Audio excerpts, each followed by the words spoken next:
Hello student, welcome back to my YouTube channel. So मेरा नाम है प्रीति और आज मैं आपको पढ़ाऊंगी इंग्लिश ग्रामर। मेरे पास सेकंड क्लास की ग्रामर की बुक है, जैसा कि आप स्क्रीन पर देख सकते हैं। स्क्रीन पर आपको दिखाई दे रहा होगा कवर पेज। तो इंग्लिश ग्रामर की सेकंड क्लास की बुक है मेरे पास, जिसका चैप्टर नंबर मैं कराऊंगी 16। और इसी वीडियो में मैं आपको चैप्टर नंबर 16, 17, 18, 19 और 20 और 21 यानी 5 चैप्टर मैं आज इस वीडियो में ही कंप्लीट कराऊंगी, क्योंकि काफ़ी छोटे छोटे चैप्टर हैं और काफ़ी आसानी से आपको समझ में आ जाएंगे। तो चलिए वीडियो को स्टार्ट करते हैं। मैं लेसन्स काफ़ी करा चुकी हूँ इसमें। मैंने ऐसे कराए हैं, इसके एप्लीकेशन कराए हैं। अगर आपने वो वीडियोज़ नहीं देखी हैं तो वो भी देख लीजिएगा एंड डिस्क्रिप्शन बॉक्स में आपको लिंक मिल जाएगा, आप वो चैप्टर भी कंप्लीट कर लीजिएगा। एडवर्ब्स, एडवर्ब का मतलब होता है क्रिया विशेषण। क्रिया विशेषण मतलब क्रिया होता है, क्रिया कहते हैं काम को और विशेषण कहते हैं विशेषता, यानी क्रिया की विशेषता, किसी काम की विशेषता कि काम किस तरीके से हुआ है, उसमें क्या विशेषता है। जैसे एग्जाम्पल के थ्रू आपको ज़्यादा समझ में आ जाएगा। सबसे पहले हम चैप्टर को समझेंगे और चैप्टर को समझने के बाद हम इसकी वर्कशीट को कंप्लीट करेंगे। तो देखिए यहाँ पर इसकी डेफिनेशन भी दी हुई है और कुछ लिखा भी हुआ है। An adverb adds more information about an adjective or a verb and is used specially after a verb. देखिए जो एडवर्ब होता है ये वर्ब के बाद में यूज़ किया जाता है एंड ये और ज़्यादा जानकारी देता है क्रिया के बारे में, ये और ज़्यादा जानकारी देता है। कैसे? जैसे इसकी डेफिनेशन देख लेते हैं। A word that tells more about an adjective or a verb is called an adverb. तो जो क्रिया की विशेषता बताता है उसको क्रिया विशेषण कहते हैं। एग्जाम्पल क्या है? जैसे कि एग्जाम्पल अगर हम लें यहाँ पर, द हॉर्स रन, घोड़ा दौड़ा। नेक्स्ट जब इसमें अगर हम एडवर्ब ऐड करेंगे तो द हॉर्स रन क्विकली, घोड़ा तेज़ी से दौड़ा। तो ये तेज़ी से जो वर्ड आ रहा है ये हमारा क्या है? ये हमारा एडवर्ब है। तो देखा आपने कि एक तो है सिंपल कि घोड़ा दौड़ा, लेकिन पता नहीं चल रहा कि वो तेज़ दौड़ा था, धीरे दौड़ा था, तेज़ था, इसकी जो स्पीड थी वो कम थी या ज़्यादा थी। लेकिन वहीं अगर उसी वर्ब को अगर हमें और बताना हो और ज़्यादा जानकारी देनी हो और ज़्यादा इन्फॉर्मेशन देनी हो वर्ब की, तो उसमें जब हम ऐड करेंगे क्विकली या स्लोली, तो ज़्यादा वाला जो वर्ड है या कम वाला जो वर्ड है उसे हम कहेंगे एडवर्ब। सेकेंड वाला एग्जांपल देखिए, ज्ञान सिंग्स, ज्ञान गाता है। और फिर है इसका जब हम एडवर्ब ऐड करेंगे तो ज्ञान सिंग्स स्वीटली, ज्ञान कैसा गाता है? स्वीटली, यानी मीठा गाता है। तो ये जो कैसा वाला जो वर्ड होता है, जो कैसा जो शब्द आ रहा है, जो क्वेश्चन आ रहा है कि वो कैसा दौड़ा, कैसा गाया और वो कैसा है, मीठा है, खट्टा है, तो जो कैसे वर्ड का जो आंसर है वही उसी को ही एडवर्ब कहते हैं। यानी जो काम है, काम की जो विशेषता बताई जाती है, काम के बारे में जो ज़्यादा इन्फॉर्मेशन दी जाती है, उसकी जो विशेषता बताई जाती है उसको एडवर्ब कहते हैं। आई होप आपको क्लियर हो गया होगा। थर्ड वाला एग्जाम्पल भी है यहाँ पर, he is a good boy, वह अच्छा लड़का है। एक तो है कि वो अच्छा लड़का है, एक है he is very good boy कि वह बहुत अच्छा लड़का है। तो यहाँ पर वेरी जो वर्ड है वो क्या है? वो हमारा एडवर्ब है। तो इसी तरीके से ये सारे एग्जाम्पल यहाँ पर दिए हुए हैं और कुछ और एडवर्ब भी हैं जिनको आप रीड कर सकते हैं। और जो मैंने अभी आपको बताए थे जैसे क्विकली, स्वीटली, वेरी, तो ये सब क्या है? ये हमारे एडवर्ब हैं। और नीचे भी कुछ ऐसे एडवर्ब दिए हुए हैं जिनको आप रीड कर लीजिएगा। इसके बाद देखिए नेक्स्ट पेज पर यहाँ पर वर्कशीट दी हुई है, तो आई होप आपको समझ में तो आ गया होगा। तो अब इसकी वर्कशीट हम करेंगे, जिसमें फर्स्ट वाला है द डॉग बार्क, कुत्ते भौंकते हैं। अब वो कैसा भौंकते हैं? यहाँ पर ऑप्शन भी दिए हुए हैं, स्वीटली भौंकते हैं, लाउडली भौंकते हैं या केयरलेसली भौंकते हैं। तो देखिए आपको सेंटेंस पहले समझना है और फिर इनमें से जो ऑप्शन दिए हुए हैं उनमें से चूज़ करना है। तो ऑब्वियसली जब डॉग्स होते हैं वो कैसे भौंकते हैं? वो तेज़ भौंकते हैं। तो हम इसमें फिल करेंगे लाउडली, तो इसमें लाउडली फिल करेंगे। हमें सेंटेंस को देखते हुए इसमें से जो ऑप्शन दिए हुए हैं उनमें से चूज़ करना है कि सेंटेंस में क्या लिखा हुआ है। द चिल्ड्रन प्लेड, बच्चे खेले। कैसे? हैप्पीली, बच्चे खुशी से खेले। थर्ड वाले में the girls dance dash, painfully, जो गर्ल्स ने डांस किया वो पेनफुली डांस किया या मैरीली डांस किया या फ्रीली डांस किया, तो गर्ल्स ने डांस किया मैरीली। इसके बाद देखिए 4 वाला, द बॉय सा द टेलीविज़न, लड़के ने टीवी देखा। कैसे देखा? फास्ट देखा,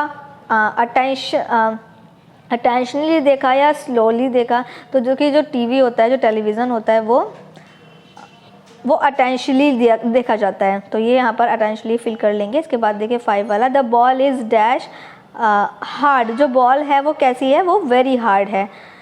इसके बाद देखिए 6 वाले में आपको फिल करना है हैवीली, क्योंकि जो रेन होती है वो केयरफुली नहीं होती, सिंसियरली नहीं होती, वो हैवीली होती है, यानी बहुत तेज़ बारिश होती है। तो हैवीली इसमें सूटेबल है, जो हैवीली वर्ड है वो इसमें सूट कर रहा है, तो आप हैवीली फिल करेंगे। यानी आपको जो ये जो ऑप्शन दिए हुए हैं जो सूट कर रहा है जिस सेंटेंस में, उसमें वही आपको फिल करना है। इसके बाद देखिए the singer sang the song, singer ने गाना गाया, कैसा गाना गाया, ग्रेटली गाना गाया, हैवीली गाना गाया, तो स्वीटली गाना गाया। तो सिंगर गाने कैसे गाएगा, जो सिंगर होगा वो गाने कैसे गाएगा, स्वीटली गाएगा। तो क्या सुटेबल है इसमें, इन तीनों ऑप्शन में से स्वीटली, तो आप स्वीटली फिल कर देंगे। 8 में देखिए the old man walks dash briskly greatly sweetly, तो इसमें आएगा आपका ब्रिस्ली, तो आप ये फिल कर लीजिए। 9 में आपको फिल करना है recently the car was purchase, car खरीदी गई रिसेंटली, यानी हाल ही में कार खरीदी गई। 10 पे देखिए the painter painted the picture dash, 10 में आपको फिल करना है केयरफुली, क्योंकि जो पेंटर है वो पिक्चर पेंट कर रहा है, वो ध्यान से पिक्चर पेंट कर रहा है, तो यहाँ पर केयरफुली आएगा। हार्डली और फुलिशलेसली तो नहीं आएगा, क्योंकि हार्डली होता है कोई बहुत ज़्यादा मेहनत से तो वो पिक्चर नहीं बहुत ही ज़्यादा वो हार्डली यानी बहुत ज़्यादा कठिन तरीके से तो नहीं पिक्चर पेंट करेगा, ना ही बेवकूफ़ तरीके से। फुलिशली का मतलब होता है बेवकूफ़ी से मतलब है, मूर्खता से मतलब है इसका। तो यहाँ पर सुटेबल क्या बैठता है, केयरफुली, तो केयरफुली आप फिल कर लेंगे। इसके बाद देखिए 11 पर द सोल्जर फॉट डैश, अब जो सिपाही होते हैं वो कैसे लड़े, हुरेली ब्रेली या ग्रेजुअली, तो यहाँ पर आएगा ब्रेवली, तो आप ब्रेवली यहाँ पर फिल कर लीजिए। स्क्रीन पर आप देख सकते हैं, स्क्रीन पर आपको लाइनिंग बनी हुई दिख रही होंगी, तो जो लाइनिंग जिसके नीचे अंडरलाइन हो रखी है वही वर्ड आपको फिल कर लेने हैं। इसके बाद देखिए change the following adjective into adverb, adjective दिए हुए हैं, हमें उन्हें एडवर्ब में ly लगाकर हमें यहाँ पर फिल करना है, तो सभी के साथ में हमें ly ऐड करना है और यहाँ पर फिल कर लेना है। मैंने फिल कर दिया, आप भी फिल कर लीजिएगा। इसके बाद देखिए सी वाला, choose and add suitable adverb to the following sentence, हमें सही वर्ड चूज़ करना है यहाँ पर सेंटेंस के अकॉर्डिंग। सेंटेंस दिए हुए हैं और सही वर्ड हमें सामने से चूज़ करना है, क्योंकि ऑप्शन दिए हुए हैं, यहाँ पर कंप्लीट कर लीजिएगा। आई होप आपको एडवर्ब बिल्कुल अच्छे से समझ में आ गए होंगे। एडवर्ब में सिर्फ और सिर्फ आपको ये ध्यान रखना है कि किस यानी जो काम है, जो क्रिया है, जो वर्ब है, उसकी क्या विशेषता है, उसको और किस तरीके से बताया जा रहा है कि वो जो वर्ब है वो किस तरीके से हो रहा है, जो काम है वो किस तरीके से हो रहा है, तेज़ हो रहा है, धीरे हो रहा है, ज़्यादा हो रहा है, कम हो रहा है। तो जो वर्ब ही आपको देखनी है कि वर्ब की और क्या विशेषता है, तो वो यहाँ पर आपको फिल कर लेनी है। इसके बाद देखिए चैप्टर नंबर 17, अब हम चैप्टर नंबर 17 पढ़ेंगे कंजक्शन। कंजक्शन को हिंदी में कहते हैं संयोजक। संयोजक का मतलब ही होता है जोड़ना। अब इसको हम समझेंगे आगे एग्जाम्पल के थ्रू। इसकी डेफिनेशन देख लेते हैं। A conjunction is a word that join words, conjunction एक वो शब्द है जो वर्ड्स, ग्रुप एंड सेंटेंस किन्हीं दो वर्ड्सों को जोड़ता है, ग्रुप्स को जोड़ता है, सेंटेंस को जोड़ता है। यानी कंजक्शन के द्वारा दो सेंटेंस जोड़े जाते हैं, दो वर्ड्स जोड़े जाते हैं। कैसे जोड़े जाते हैं वो हम पढ़ेंगे। जैसे दो नेम दिए हुए हैं यहाँ पर और दो नेम के बीच में एंड लगाया हुआ है, तो दो नेमों को एक साथ अगर जोड़ना है तो वहाँ पर एंड लगाना होगा और जो ये एंड वर्ड होता है यही कंजक्शन होता है। इसके बाद देखिए मैंगो एंड ग्रेप्स, दो फलों के नेम लिखे हुए हैं। अब दो फलों के नेम के बीच में एंड लगाया हुआ है, तो इसका मतलब दोनों फलों के बीच में एंड लगा के एक ही सेंटेंस बना दिया गया है। तो ये जो एंड है ये क्या है हमारा, ये हमारा कंजक्शन है। फिर देखिए पूनम और मुकेश, तो और वर्ड क्या है, और जो वर्ड है वो हमारा कंजक्शन है। और का मतलब होता है या, पूनम या मुकेश। तो और जो हमारा वर्ड आ रहा है जो दोनों वर्डों को एक साथ जोड़ रहा है वो है और। इसके बाद देखिए टी और कॉफ़ी, कभी जैसे मेहमान आते हैं घर में और हम उनसे पूछते हैं कि क्या आप चाय लेंगे या कॉफ़ी लेंगे। चाय या कॉफ़ी दोनों ही चीज़ों को हमने एक ही सेंटेंस में जोड़ दिया और बीच में जो हमने या लगाया है, यानी या की इंग्लिश होती है और, तो बीच में जो हमने या हिंदी में या लगाया है और इंग्लिश में और लगाया है, तो इसे हम कहते हैं कंजक्शन। इसके बाद देखिए शी बट नॉट ही, यह है पर वो नहीं। तो ये जो यहाँ पर बट आया है, पर जो हमने हिंदी में पर बोला है और इंग्लिश में हमने बट बोला है, इसी को हम कहेंगे कंजक्शन। तो इसी तरीके से दो शब्दों को जोड़ने के लिए जो बीच में शब्द लगाया जाता है उसको कंजक्शन कहते हैं और कंजक्शन में एंड और बट ये सारे वर्ड्स आते हैं। इसके बाद देखिए यहाँ पर देखिए नेक्स्ट में रीड द फॉलोइंग सेंटेंस। अब देखिए यहाँ पर कुछ सेंटेंस दिए हुए हैं, तो ये सेंटेंस आपको रीड करने हैं।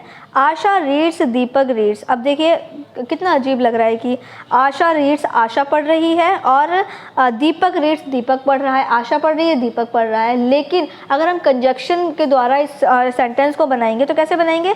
आशा एंड दीपक रीड। जब दोनों ही काम एक साथ कर रहे हैं, एक जैसे ही काम कर रहे हैं, तो दोनों के जो नेम है वो एक साथ जोड़ के एंड बीच में लगा दिया और रीड कॉमन कर दिया, तो आशा and Deepak read.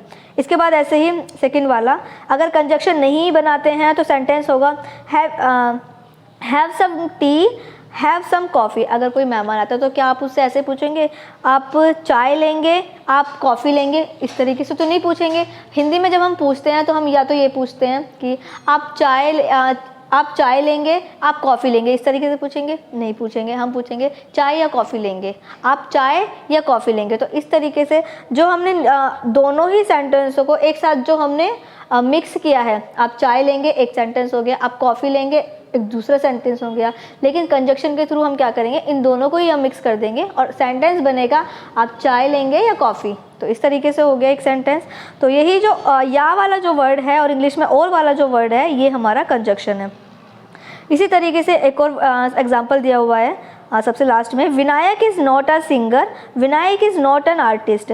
Vinayak singer नहीं है, विनायक आर्टिस्ट नहीं है। अब इसको वो दोनों ही चीज़ें नहीं है, ना तो वो सिंगर है और ना ही वो आर्टिस्ट है। तो हिंदी में कैसे बोलते हैं, ना ही वो सिंगर है और ना ही वो आर्टिस्ट है। क्या हम इसको ऐसे बोलेंगे कि विनायक सिंगर नहीं है, विनायक आर्टिस्ट नहीं है? तो कितना ऑड लगेगा। लेकिन अगर हम एक ही सेंटेंस में दोनों सेंटेंसों को जोड़ दें और कंजक्शन का यूज़ करें कि ना तो वो सिंगर है और ना ही वो आर्टिस्ट है, तो हो गया एक सेंटेंस। तो यहाँ पर हम क्या यूज़ करेंगे, जब बात होती है ना तो वो ये है ना तो वो है, तो यहाँ पर हम यूज़ करते हैं नाइदर और नॉर का। कैसे? इसी सेंटेंस को बनाते हैं, Vinayak is neither a singer, Vinayak ना तो सिंगर है नॉर अ आर्टिस्ट और ना ही वो आर्टिस्ट है। तो इस तरीके से आपको कंजक्शन का यूज़ करना है, दो सेंटेंसों को जोड़ना है और दो सेंटेंस किस चीज़ से जोड़े जाएंगे, कंजक्शन से जोड़े जाएंगे। इसके बाद देखिए इसके कुछ यहाँ पर कंजक्शन दिए हुए हैं, ये आप रीड आउट कर लीजिएगा। अब हम इसकी वर्कशीट करेंगे। वर्कशीट में फर्स्ट वाले में देखिए, Vimal has a box dash not a geometry box. अब सेंटेंस को हमें समझना पड़ेगा कि इसमें कंजक्शन क्या आएगा। पहले हमें उस सेंटेंस की थोड़ा सा हिंदी समझनी पड़ेगी और उसके बाद हम चूज़ करेंगे सामने वाले ऑप्शन से। तो देखिए, विमल हैज़ अ बॉक्स, विमल के पास बॉक्स है, dash not a geometry box, geometry box नहीं है। तो हमें कंजक्शन यहाँ पर लेना है बट का, क्योंकि जब हम किसी से हिंदी में बोलते हैं कि तुम्हारे पास पेंसिल है पर ज्योमेट्री नहीं है, तो पर की जो इंग्लिश होती है वो होती है बट। तो यहाँ पर हमें फिल करना है बट। एंड तो नहीं आएगा, यहाँ पर बट आएगा, तो बट आपको फिल करना है। एंड की हिंदी होती है और, बट की इंग्लिश होती है पर। ये है पर ये नहीं है, तो वहाँ पर हम पर यूज़ करेंगे। और हम यूज़ करेंगे जब हम बात करेंगे दो चीज़ों के बारे में कि ये भी है और ये भी है, ये नाम भी है और ये नाम भी है, तो तब हम और का यानी एंड का यूज़ करेंगे। अब देखिए सेकंड वाला, शैली हैज़ अ पेन, शैली के पास पेन है, she has a no pencil. तो अब एक के पास पेन है और एक के पास पेंसिल नहीं है, तो इसका मतलब पर आएगा यहाँ पर कि उसके पास पेन है पर उसके पास पेंसिल नहीं है, तो यहाँ पर हमें बट यूज़ करना है। थ्री वाला देखिए, ही इज़ रिच डैश माइजर, वह रिच है। देखिए एक ही पर्सन के बारे में बात हो रही है लेकिन दो बातें हो रही हैं। एक तो कंजूस की, माइजर होता है कंजूस, रिच होता है अमीर, वह अमीर है और कंजूस है। तो अमीर और कंजूस एक ही पर्सन है, यानी एक ही लड़का ऐसा है जो कंजूस भी है और अमीर भी है। तो कंजूस और अमीर को अगर हम जोड़ेंगे तो हम एंड यूज़ करेंगे कि वह अमीर है और कंजूस है। इसके बाद फोर वाला देखिए, Shivam dash Madan are cousin. जो शिवम है, ओके शिवम, एक तो शिवम है और दूसरे लड़के का इन्होंने नाम दिया हुआ है, तो शिवम और मदान आर कज़िन। जो शिवम और मदान है वो कज़िन है। तो और यहाँ पर और के लिए हम एंड लगाएंगे, क्योंकि हिंदी में और बोलते हैं, इंग्लिश में एंड बोलते हैं, तो आप एंड फिल करेंगे। यहाँ पर 5 पे देखिए, 5 पे आएगा बट, क्योंकि द एलिफेंट इज़ बिग, क्योंकि एलिफेंट बड़ा है, पर द माउस इज़ स्मॉल, लेकिन जो माउस है पर जो माउस है वो छोटा है। जब हम कंपैरिजन करते हैं तो भी हम बट का यूज़ करते हैं। इसके बाद देखिए 6 वाला, sit down dash go out, बैठ जाओ या बाहर जाओ, बैठ जाओ या बाहर जाओ, एक चॉइस दी है, या तो ये करो या फिर वो करो। तो या के लिए हम लगाते हैं और इसीलिए हम यहाँ पर फिल करेंगे ओ आर और। इसके बाद देखिए 7 वाला, Sanjeev is dash a thief. Okay 7 वाला देखेंगे, Sanjeev is dash a thief dash a bagger. जो संजीव है ना तो वो चोर है और ना ही वो भिखारी है, तो यहाँ पर हम नाइदर और नोर का यूज़ करेंगे। यहाँ पर नाइदर आएगा फर्स्ट वाले में और सेकंड वाले में नॉर आएगा। मैंने आपको चैप्टर में बताया था जब हम बात करते हैं एक ही पर्सन के बारे में कि ना तो वो ये है ना तो वो है, जब हम इस तरीके से बोलेंगे तो हम नाइदर और नोर का यूज़ करेंगे। इसके बाद देखिए 8 वाला, here is an orange dash an apple. यहाँ पर ऑरेंज है, एप्पल है, तो दोनों को जोड़ने के लिए हम क्या करेंगे, दोनों ही फ्रूट्स के नेम है, दोनों को जोड़ने के लिए हम एंड लगाएंगे, तो एंड फिल कर लीजिए। इसके बाद देखिए 9 वाला, द हाउस इज शॉर्ट, घर छोटा है, dash the building is tall, building बड़ी है। दोनों को जोड़ने के लिए क्योंकि अपोजिट चीज़ें हो रही हैं, एक छोटा है एक बड़ा है, तो एक घर छोटा है बिल्डिंग बड़ी है, तो इसीलिए यहाँ पर हम बट का यूज़ करेंगे। द हाउस इज शॉर्ट, घर छोटा है पर बिल्डिंग बड़ी है। इसके बाद 10 वाला देखिए, the fox dash the wolf are animal. 2 animal के बीच में बात हो रही है और 2 एनिमल को जब हम जोड़ेंगे तो हम एंड का यूज़ करेंगे, तो यहाँ पर एंड फिल करना है आपको। द फॉक्स यानी लोमड़ी और भेड़िया एनिमल है। इसी तरीके से देखिए बी वाले में आपको क्या करना है, बी वाले में सेंटेंस दिए हुए हैं और आपको अब खुद से फिल करना है, क्योंकि मैंने लेसन पूरा समझा दिया है, तो अब आपको खुद से फिल करना है। कंजक्शन का यूज़ करना है, 2 सेंटेंस को एक ही सेंटेंस बनाना है, जिसमें आप यूज़ करेंगे बट और एंड। इस तरीके से आप यूज़ करके 2 सेंटेंसों को एक सेंटेंस में कन्वर्ट कर लीजिए। आई होप आपको कंजक्शन चैप्टर भी समझ में आ गया होगा।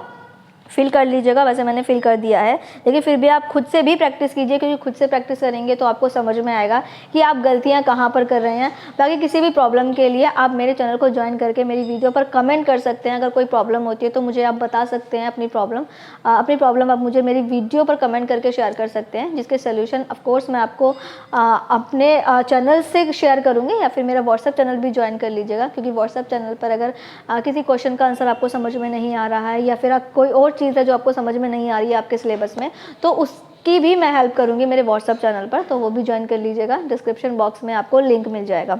चलिए बढ़ते हैं फिर नेक्स्ट चैप्टर की तरफ।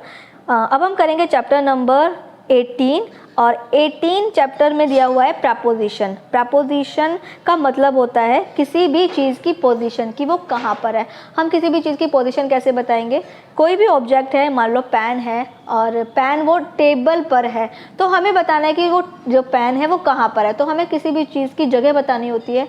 प्रपोजिशन का मतलब ये है, आप इसके वर्ड से ही समझ रहे होंगे, प्री प्लस पोजीशन। ये इसका अगर हम इसको समझेंगे तो प्री प्लस पोजीशन यानी किसी भी चीज़ की पोजीशन। पोजीशन क्या है, उसकी जगह क्या है। जैसे एग्जाम्पल के थ्रू आपको ज़्यादा समझ में आ जाएगा। इसकी यहाँ पर डेफिनेशन दी हुई है, पहले ये देख लीजिए। अब the words are express relation of a noun और प्रोनाउन। जो वर्ड आपका नाउन और प्रोनाउन के रिलेशन को बताता है with the other words and called preposition, यानी जो वर्ड्स आपका नाउन और प्रोनाउन के रिलेशन को बताता है उसे प्रपोजिशन कहते हैं। कैसे, एग्जाम्पल के थ्रू समझेंगे। देखिए यहाँ पर ये कुछ 2 पिक्चर दी हुई हैं, अब इसमें देखते हैं। कुछ प्रपोजिशन है जो बहुत ही बेसिक हैं, तो वो आपको कर लेनी है। जैसे ऑन का मतलब होता है पर, तो ये आपको याद रखनी है। अंडर का मतलब होता है नीचे, बिटवीन का मतलब होता है बीच में, नियर का मतलब होता है पास में, बिहाइंड का मतलब होता है पीछे। ये सारी क्या है, ये प्रपोजिशन है, तो आप इनको नोट भी कर लीजिएगा। बिहाइंड का मतलब होता है पीछे, इन फ्रंट ऑफ का मतलब होता है सामने, इनटू का मतलब होता है के अंदर, एंड फ्रॉम का मतलब होता है से, आउट का मतलब होता है बाहर, एंड बिफोर का मतलब होता है पहले, अप का मतलब होता है ऊपर, एंड नियर का मतलब होता है पास में। एट हम यूज़ करते हैं टाइम बताने के लिए, या फिर किसी दिन को बताने के लिए, टाइम बताने के लिए हम एट का यूज़ करते हैं। कभी कभी हम एट तब भी यूज़ करते हैं जब हम किसी की लोकेशन बताते हैं, यानी जैसे at station, at airport, and at bus stop, तो ऐसी जगह पर भी हम एट का यूज़ करते हैं। मैंने आपको बहुत कॉमन सी जानकारी दी है, क्योंकि अभी आप छोटी क्लास में हैं, जब आप बड़ी क्लास में आएंगे तो बड़ी ही ब्रीफली आपको समझाया जाएगा। बस आप इतना समझ लीजिए कि जो जो अभी मैंने प्रपोजिशन आपको बताई है वो आप अपनी नोट कर लीजिएगा और उनको याद कर लीजिएगा। तो चलिए आप कुछ एग्जाम्पल यहाँ पर दिए हुए हैं उसके थ्रू समझते हैं। The boy is on the table, तो जैसा कि आप पिक्चर देखिए सबसे पहले, और पिक्चर में देखकर आपको पिक्चर आपको ध्यान से देखनी है और फिर देखना है आपको the boy is on the table. जो लड़का है वो टेबल पर है, तो मैंने आपको पर की इंग्लिश क्या बताई थी, पर की इंग्लिश बताई थी मैंने ऑन। अगर कोई चीज़ है वो टेबल के ऊपर रखी हुई है, यानी किसी फ्लैट सरफेस के ऊपर रखी है, तब हम ऑन का यूज़ करते हैं, ये आपको ध्यान रखना है। तो यहाँ पर जो बॉय है वो टेबल पर है। इसके बाद देखिए next example, the boy is under the table. अब जो लड़का है वो टेबल के नीचे है, तो देखिए टेबल के नीचे के लिए हम यूज़ करेंगे अंडर। कोई भी चीज़ है अगर वो किसी के नीचे है तो हम वहाँ पर अंडर का यूज़ करेंगे। इसके बाद 3 वाला, the boy is between the chair and table. अगर कोई चीज़ दो चीज़ के बीच में रखी हुई है तो हम वहाँ पर यूज़ करेंगे बिटवीन, और बिटवीन का मतलब होता है बीच में। इसके बाद देखिए 4th वाला, the boy is near the table. अगर कोई चीज़ किसी चीज़ के पास में रखी हुई है तो पास में रखी होने के लिए हम नियर का यूज़ करते हैं। इसके बाद देखिए the boy is behind the car. Behind का मतलब होता है पीछे, लड़का कार के पीछे है। अगर लड़का कार के पीछे है तो पीछे की इंग्लिश हम यूज़ करेंगे बिहाइंड, और यही हमारा प्रपोजिशन है। इसके बाद the boy is in front of car. अब देखिए लड़का जो है वो कार के आगे है, यानी इन फ्रंट ऑफ, सॉरी सामने है, लड़का कार के सामने है, और सामने के लिए हम यूज़ करेंगे in front of. The boy goes into the room. Into का मतलब होता है कोई चीज़ बाहर से अंदर की तरफ जा रही है, तो इसका मतलब हम वहाँ पर इनटू का हमें यूज़ करना है। तो इनटू का मतलब होता है के अंदर, जो लड़का है वो रूम के अंदर है। इसके बाद देखिए लास्ट वाला, the boy falls from the roof. The boy यानी कि जो लड़का है वो रूफ से गिर रहा है, तो इसका मतलब क्या है, जो छत पर से वो नीचे की तरफ गिर रहा है, तो इसका मतलब छत से की इंग्लिश क्या होती है, फ्रॉम, जैसे मैंने अभी आपको बताया था। तो फ्रॉम इसीलिए यहाँ पर लगाया, और ये सभी क्या है, ये हमारी प्रपोजिशन है। जो ये पिंक कलर के साथ में जो वर्ड्स लिखे हुए हैं वो सारे हमारे क्या हैं, वो सारे हमारे प्रपोजिशन हैं। इसी के साथ में ये एक्सरसाइज भी कंप्लीट हो गई है। आई होप आपको प्रपोजिशन का मतलब भी समझ में आ गया होगा। बस आपको सिंपल ये समझना है कि कोई भी चीज़ है वो कहाँ पर है, और जो नाउन और प्रोनाउन के बीच में कनेक्शन बिठाती है, यानी कनेक्शन प्रपोजिशन के ज़रिए होता है। जैसे मान लीजिए अगर ये पेन है मेरे पास, और ये पेन कहाँ है, पेन अगर मेरे ये इस तरीके से हैंड्स पर है, तो ये क्या आएगा हमारे यहाँ पर ऑन आएगा। समझ में आ गया। अगर ये नीचे है तो ये अंडर आ जाएगा। तो इस तरीके से अगर पीछे है तो बिहाइंड आ जाएगा, आगे है तो इन फ्रंट ऑफ आ जाएगा। तो इस तरीके से जैसे जैसे इस पेन की पोजीशन चेंज होगी, नीचे होगी तो अंडर, ऊपर होगी तो ऑन। ओके, अगर इस तरीके से रखी हुई है तो ही हम ऑन लगाएंगे, लेकिन अगर हटके है, ऊपर है, तो हम फिर ओवर लगाएंगे, ओवर या अबव लगाएंगे। तो इस तरीके से आपको ध्यान रखना है। अगर पीछे है तो बिहाइंड लगाएंगे, आगे है तो आगे के लिए हम इन फ्रंट ऑफ लगाएंगे। तो इस तरीके से जैसे जैसे इस पेन की पोजीशन चेंज होती जाएगी, वैसे वैसे प्रपोजिशन भी चेंज होती जाएगी। तो चलिए, आई होप आपको ये समझ में आ गया होगा। अब देखिए इसकी वर्कशीट में अब देखिए, there are many tree dash the park. Tree कहाँ पर है, वो पार्क में है, तो इसलिए आप इन यहाँ पर फिल करेंगे। सेकेंड वाला, a boy is sitting dash a bench. जो लड़का है वो बेंच के ऊपर बैठा है, तो इसलिए हम ऑन का यूज़ करेंगे। इसके बाद देखिए, the man is dash the car. जो आदमी है वो कार में है, इसलिए हम इनका यूज़ करेंगे। इसके बाद देखिए, the dog is sitting dash the tree. जो डॉग है वो ट्री के नीचे बैठा है, इसीलिए हम अंडर का यूज़ करेंगे। तो इस तरीके से आप यूज़ करके इसको कंप्लीट कीजिएगा। इसके बाद बी वाली आपको खुद से करनी है और फिर आपको ये मैच करनी है, क्योंकि इतनी सारी चीज़ें अगर मैंने आपको समझा दी है तो आई होप आपको समझ में आ गई होगी। तो अब आप खुद से ही फिल कर लेंगे। तो ये ऊपर ऑप्शन भी दिए हुए हैं, इनमें से आपको फिल करना है और इसको कंप्लीट कर लीजिएगा। वीडियो को लाइक ज़रूर कर दीजिएगा, क्योंकि बड़ी ही काम की वीडियो है आपकी और आगे तक ये चीज़ें आपको काम आएंगी। तो अगर मैं आपकी स्टडी में हेल्प कर रही हूँ तो एक लाइक तो बनता है, तो आप एक लाइक ज़रूर कर दीजिएगा। इसके बाद देखिए नेक्स्ट चैप्टर नंबर 19, और 19 पे सिर्फ और सिर्फ कन्वर्सेशन दी हुई है, जो कि हम डेली यूज़ में हमें इन वर्ड्स का इस्तेमाल करना है, यूज़ करना है। जैसे आप किसी को अगर फर्स्ट टाइम मिलेंगे तो आप बोलेंगे हेलो, और मॉर्निंग में अगर सुबह मॉर्निंग होती है और मॉर्निंग में अगर आप किसी को विश करते हैं तो आप कहेंगे गुड मॉर्निंग। आफ्टरनून में अगर आप किसी को मिलते हैं तो आप दोपहर के समय पे बोलेंगे गुड आफ्टरनून।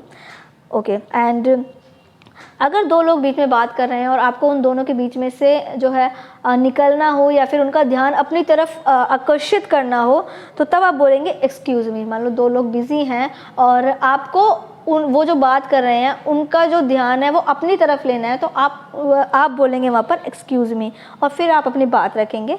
तो फिर नेक्स्ट वाला है थैंक यू हम यूज़ करते हैं जब हम किसी से कोई चीज़ कोई हमारी हेल्प करता है, कोई हमें कोई चीज़ देता है, जिस चीज़ की हमें ज़रूरत भी है तो हम उसको थैंक यू बोलेंगे। इसके बाद देखिए पार्डन प्लीज़। अगर कोई चीज़ है, बहुत काम की चीज़ थी और आपको समझ में नहीं आई है, किसी ने वो बात आपको बता दी लेकिन आपको समझ में नहीं आई है और आपको वो चीज़ फिर दोबारा जाननी है, तो आप उसको बोलिए पार्डन प्लीज़। इसके बाद है हाउ डू यू डू। अगर आप किसी से पूछना चाहते हैं कि आप आजकल क्या कर रहे हो, तो या फिर आप कैसे हो, तो आप बोलेंगे हाउ डू यू डू, आप आजकल क्या कर रहे हो। इसके बाद देखिए रन फास्ट, तेज़ी से दौड़ने के लिए रन फास्ट का यूज़ करेंगे। गेट बंद करवाना है या गेट बंद करवाना है तो आप बोलेंगे शट द डोर। इसके बाद देखिए okay never shout like that. अब देखिए कभी कभी ऐसा होता है कि कोई आपसे छोटा है और वो थोड़ा तेज़ आवाज़ में बात कर जाता है जो कि आपको पसंद नहीं आता, तो आपको उसको एडवाइस देनी है कि नेवर शाउट लाइक दैट, आप ऐसा कभी मत चिल्लाइए या ऐसा कभी मत बोलिए, इस तरीके से मत बोलिए। इसके बाद देखिए व्हाट इज़ योर नेम। किसी से अगर आपको नाम पूछना है, आपको उसका नाम नहीं पता है तो नाम कैसे पूछेंगे, व्हाट इज़ योर नेम। इसके बाद देखिए which book is your. Okay तो 2 बुक रखी हुई हैं, 2-3 बुक रखी हुई हैं और आपको नहीं पता है कि कौन सी बुक आपके फ्रेंड की है, तो आप अपने फ्रेंड से पूछ सकते हैं कि आपकी बुक कौन सी है। इंग्लिश में इसको पूछेंगे विच बुक इज़ योर, आपकी बुक कौन सी है। इसके बाद है डोंट फ्लाई काइट नाउ। आपको मना करना है पतंग उड़ाने से किसी को, तो आप बोलेंगे डोंट फ्लाई काइट नाउ। इसके बाद देखिए ईट योर फूड वेल। अगर आपको एडवाइस करनी है किसी को कि खाने को अच्छे से खाओ, तो आप बोलेंगे इंग्लिश में ईट योर फूड वेल। इसके बाद है वेयर आर यू गोइंग। कोई जा रहा है और आपको पूछना है कि वो कहाँ जा रहा है, तब आप उसको इंग्लिश में पूछेंगे वेयर आर यू गोइंग। तो इस तरीके से आप अपनी कन्वर्सेशन स्टार्ट कर सकते हैं। बेसिकली ये आप के छोटे छोटे वर्ड्स हैं जो कि आपको डेली यूज़ में एक दूसरे के साथ में बातचीत करनी है और ये यूज़ करना है। चैप्टर नंबर 20 है हमारा इंटरजेक्शन, और इंटरजेक्शन का मतलब होता है एक्सप्रेशन, कि किसी चीज़ को देखकर आपको फर्स्टली जो सडनली जो एक्सप्रेशन आता है वो यहाँ पर इस चैप्टर में बताया जा रहा है। जैसे कोई खुशी की बात होती है, मान लो आपके 10 में से 10 नंबर आ गए, तो आप एकदम से खुश हो जाएंगे और आपके मुंह से जो फर्स्ट वर्ड निकलेगा तो वो होगा हुर्रे। तो इसका मतलब क्या है, तो जो फर्स्ट एक्सप्रेशन जो आया है वो है इंटरजेक्शन। इसको बोलते हैं हिंदी में विस्मयादि बोधक। इसके बाद देखिए कोई अगर ख़राब चीज़ देख लेते हैं, कोई गंदी चीज़ देख लेते हैं, तो फिर आप जो फर्स्ट एक्सप्रेशन जो आपका आता है, तो वो जो फर्स्ट एक्सप्रेशन होता है वही होता है हमारा इंटरजेक्शन। अब देखिए यहाँ पर एग्जाम्पल से आपको चीज़ें ज़्यादा समझ में आ जाएगी। शाबाशी देनी होती है किसी को तो कहते हैं ब्रावो, और जब कोई सुंदर सी चीज़ आप देख लो तो आप बोलेंगे वाओ। ऐसे ही होता है, ऐसे ही बोलते हैं। जब सुंदर क्यूट सी चीज़ अगर आप देख लो, सुंदर चीज़ आप देख लो, तो सडनली अपने मुंह से एकदम से वर्ड निकलता है वाओ, कितना सुंदर, हाउ ब्यूटीफुल इज़ दिस। उसके बाद अगर आप उदास हैं तो एलास, अगर आपके मार्क्स अच्छे आए हैं क्लास में तो हुर्रे, और अगर आप भाग रहे हैं, दौड़ लगा रहे हैं और सडनली आपके चोट लग जाए तो एकदम से साउंड आता है आउच। ऐसा ही होता है, ऐसा ऑब्वियसली ऐसा ही होता है, लेकिन आपने कभी ध्यान नहीं दिया कि इन वर्ड्सों का भी एक चैप्टर है, तो कोई बात नहीं, पर आगे इस तरीके से सीखेंगे। इसके बाद देखिए अगर आप बड़े हैं घर में और आपका कोई छोटा भाई है, छोटी बहन है, उसने बहुत ही अच्छा काम किया है, पहली बार उसने बहुत अच्छा काम किया है, तो एकदम से आपके मुंह से जो साउंड निकलेगा वो होगा वेल डन। ऐसे ही होता है, वेरी गुड होता है, वेल डन होता है। तो इस तरीके के जो वर्ड होते हैं वो इंटरजेक्शन में आते हैं। अगर आप किसी से पहली बार मिल रहे हैं तो पहली बार मिलने के लिए आप क्या बोलेंगे, उनको हेलो बोलेंगे, हेलो से ही स्टार्ट करेंगे, शुरुआत करेंगे। तो ऐसे जो वर्ड होते हैं वो सारे इंटरजेक्शन होते हैं। तो अब देखिए आपको एक्सरसाइज में क्या करना है, इंटरजेक्शन वाले वर्ड्स पर आपको कलर करना है। मैं आपको बता देती हूँ इसमें कौन कौन से में आपको कलर करने हैं। देखिए वैसे तो मैंने अभी आपको जो वर्ड बताए हैं वो ओबियसली आपने जो यूज़ करे ही होंगे, तो आप खुद से फिल कर लीजिएगा। जैसे एलास, अगर कोई चोट लग गई है तो आउच, और किसी को पहली बार मिल रहे हैं हेलो, और किसी को अप्रिशिएट कर रहे हैं तो वेल डन। तो इन पर आप कलर कर लीजिएगा। इसके बाद देखिए व्हाट डू यू से व्हेन यू, जब आप क्या करेंगे जब आप गेट 10 मार्क्स आउट ऑफ 10, 10 में से 10 मार्क्स आते हैं तो फिर क्या साउंड होगा। आपको ऊपर से यहाँ पर ऑप्शन दिए हुए हैं, यहाँ से आपको फिल कर लेने हैं। तो आप यहाँ पर इतना तो खुद ही कीजिएगा क्योंकि ये बहुत इजी चैप्टर है, ये आप कर लीजिएगा। वैसे मैंने नंबर भी डाल दिए हैं तो नंबर के अकॉर्डिंग फिल कर लीजिएगा। इसके बाद देखिए ये लास्ट चैप्टर अब रह गया है, चैप्टर नंबर 21 पिक्चर राइटिंग। इस वीडियो का लास्ट चैप्टर है ये, बुक का लास्ट चैप्टर नहीं है, इस वीडियो का लास्ट चैप्टर है 21। पिक्चर दी हुई है और पिक्चर को थोड़ा सा एक्सप्लेन करना है, उनके बारे में बताना है, डिस्क्राइब करना है कि वो कौन लोग हैं और क्या करते हैं। जैसे फर्स्ट में एग्जांपल इन्होंने दिया हुआ है, तो फर्स्ट पिक्चर में देखिए ही इज़ अ टीचर, वह टीचर है। ही टीच द स्टूडेंट्स, और वह स्टूडेंट्स को पढ़ाते हैं। इसके बाद देखिए नेक्स्ट पिक्चर में एक नर्स की पिक्चर दी हुई है जिसमें पहले बताना है कि वो कौन है, पहले यही हमें एक्सप्लेन करना है। शी इज़ अ नर्स, वह नर्स है। And she assist the doctor, और वो डॉक्टर के साथ में रहती है, यानी कि डॉक्टर के साथ में वो मरीजों को ठीक करने की सहायता करती है। इसके बाद देखिए डॉक्टर की पिक्चर दी हुई है, ही इज़ अ डॉक्टर, वह डॉक्टर है। ही कर्स द पेशेंट, वो मरीजों का इलाज करता है। इसके बाद देखिए ही इज़ अ पायलट, वह पायलट है। एंड ही फ्लाइज एरोप्लेन, वह एरोप्लेन्स यानी हवाई जहाज को उड़ाते हैं। इसके बाद देखिए ही इज़ अ पेंटर, वह पेंटर है। एंड ही पेंट्स पेंटिंग, और वो पेंटिंग्स करता है, तो इस तरीके से आप बताएंगे पहले कि वह कौन है और उसके बाद उनका काम बताएंगे, डिस्क्राइब करेंगे उनके काम को। इस तरीके से आप पिक्चर को देख के सेंटेंस बना सकते हैं। इसके बाद देखिए बी वाले में देखिए एक पिक्चर दी हुई है गार्डन की, जिसमें बहुत सारे बच्चे हैं, कुछ बच्चे खेल रहे हैं और एक फाउंटेन है, बर्ड्स है, कुछ बच्चे झूले झूल रहे हैं, पेरेंट्स बैठे हुए हैं उनके। तो इस तरीके से आपको क्या करना है, कोई 5 सेंटेंस आपको बनाने हैं और यहाँ पर लिखने हैं।